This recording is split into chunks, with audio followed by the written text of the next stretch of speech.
Hello, ഞാൻ Jolly. Welcome to Kitchen Magic by Jolly.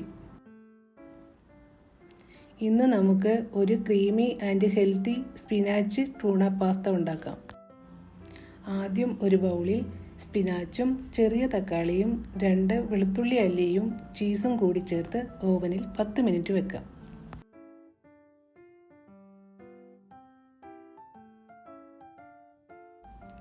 അതിനുശേഷം bake ചെയ്ത ടൊമാറ്റോ നന്നായി ഉടക്കാം. പിന്നെ വേവിച്ച് വെച്ച പാസ്ത ചേർത്ത് മിക്സ് ചെയ്യാം.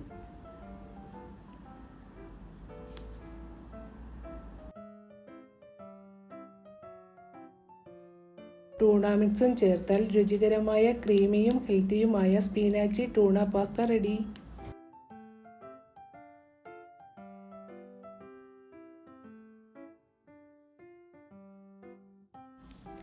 ഇത് വീട്ടിൽ തന്നെ എളുപ്പത്തിൽ തയ്യാറാക്കാം. നിങ്ങൾ വീട്ടിൽ തയ്യാറാക്കി അഭിപ്രായം കമൻറ്റ് ബോക്സിൽ അറിയിക്കാൻ മറക്കരുതേ.